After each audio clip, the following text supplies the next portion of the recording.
Selamat pagi dunia penuh warna. Hari ini akan jadi istimewa. Selamat pagi wahai teman semua. Tawar yang iringi langkah kita. Sudah tak sabar segera dimulai. Siapkanlah dirimu. We're gonna have a good time. Oh so much fun. Bersama teman baru. Itu yang aku tunggu. We're gonna have a good time. Oh so much fun. Belajar hal yang baru. Tak perlu ragu-ragu. Senangnya. Mari kita semua berlomba-lomba. Belajar sambil bermain, oh asiknya. Apa yang kita kerjakan hari ini adalah bekal untuk di hari nanti. Sudah tak sabar segera dimulai. Siapkanlah dirimu. We're gonna have a good time. Oh so much fun.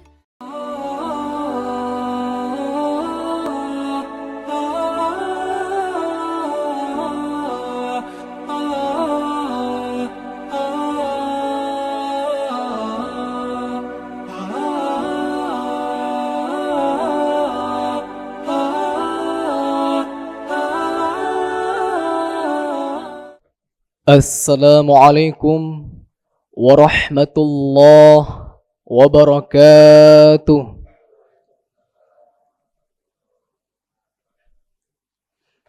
Alhamdulillahi rabbil alamin. Wassalatu wassalamu ala asyrafil anbiya'i wal mursalin Sayyidina wa maulana Muhammadin wa ala alihi wa sahbihi ajma'in. Amma ba'du. Alhamdulillah. Marilah bapak-bapak dan ibu-ibu jemaah salat tarawih yang insyaallah dirahmati oleh Allah Subhanahu wa taala. Kita bersyukur kepada Allah Subhanahu wa taala karena pada malam hari ini kita masih bisa diberikan kekuatan, masih diberikan kesehatan, dan masih bisa juga diberikan kenikmatan. Yang mana pada malam hari ini kita bisa menghadiri pada acara yang mulia, pada malam yang mulia, dan pada bulan yang mulia, dan bersama orang-orang yang mulia. Sehingga kita bisa menggerakkan badan kita, melangkahkan kaki kita menuju tempat yang mulia ini. Amin, Allahumma amin.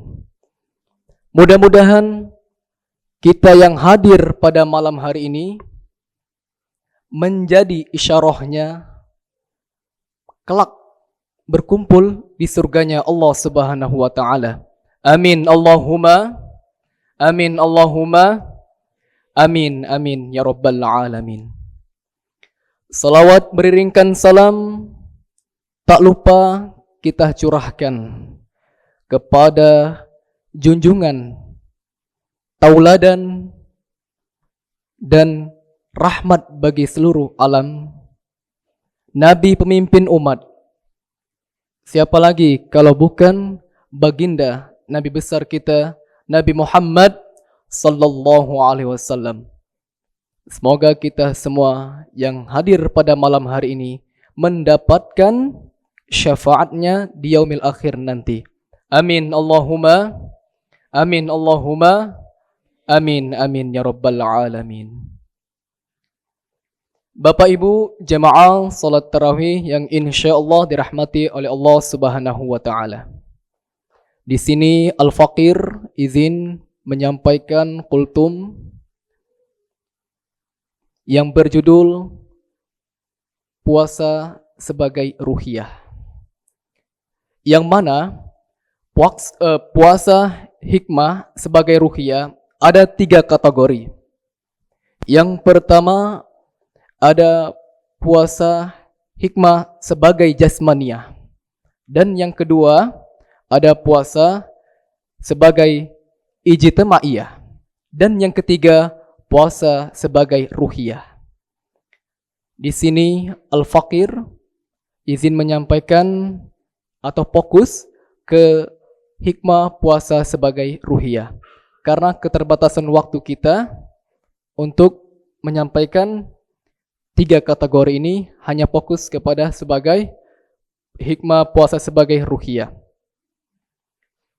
Bapak Ibu jemaah salat tarawih yang insyaallah dirahmati oleh Allah Subhanahu wa taala. Apa itu hikmah puasa sebagai ruhiyah?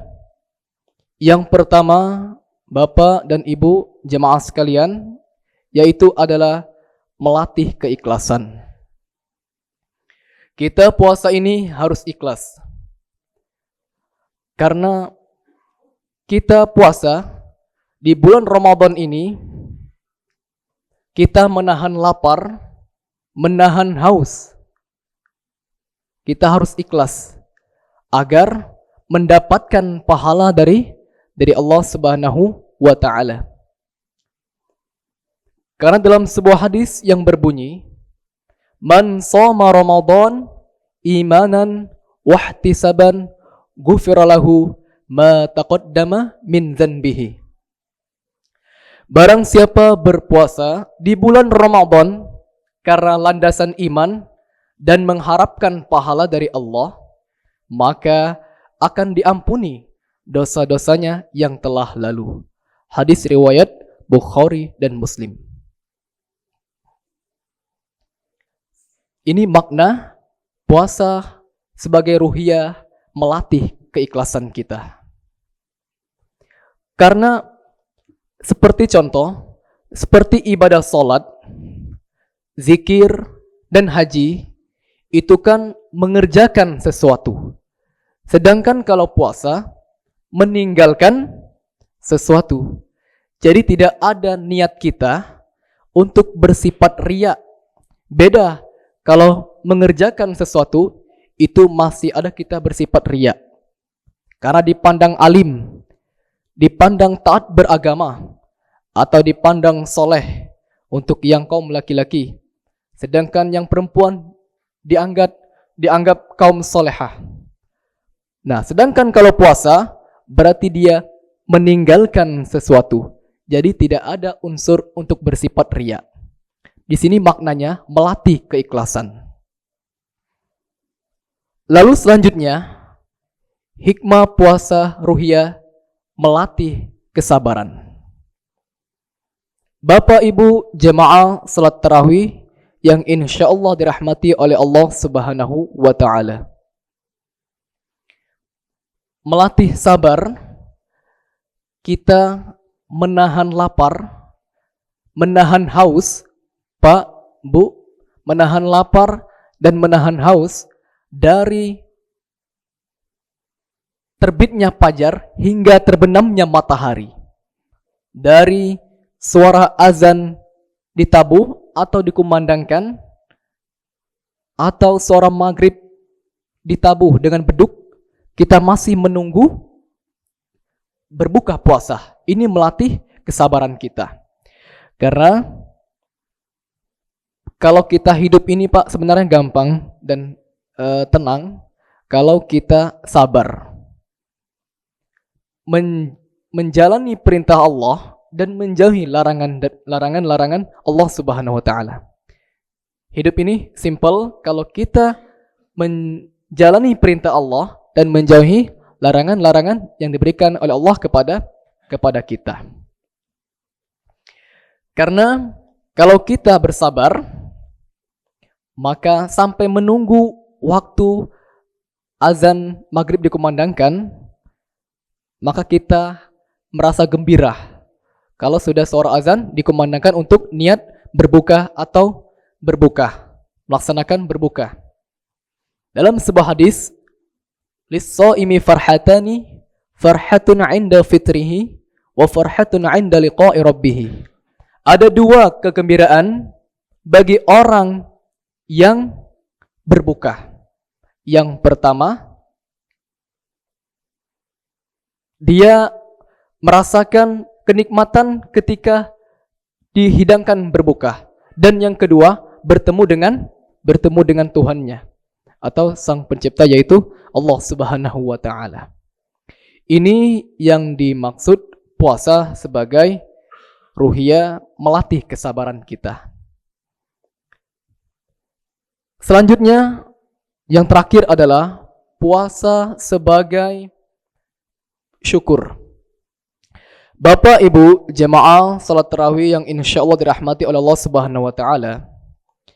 Kalau kita tidak puasa, mana mungkin kita akan merasa nikmat syukur? Mana mungkin kita akan merasakan nikmat lapar atau kehausan? Makanya dengan adanya puasa ini menimbulkan kita rasa syukur kita kepada Allah Subhanahu wa taala. Karena Bapak Ibu sekalian, berapa banyak orang yang di luar sana mereka tidak makan. Ibu, berapa banyak orang yang di luar sana mereka tidak minum. Bukan karena perutnya sakit dan bukan juga karena mulutnya sakit, tetapi karena tidak ada bahan stok makanan yang bisa mereka makan. Jadi, kita sebagai insan yang mulia, pandai-pandailah bersyukur kepada Allah Subhanahu wa taala karena atas nikmat yang telah Allah berikan kepada kita. Karena setiap nikmat akan mendapat balasannya dari Allah Subhanahu wa taala.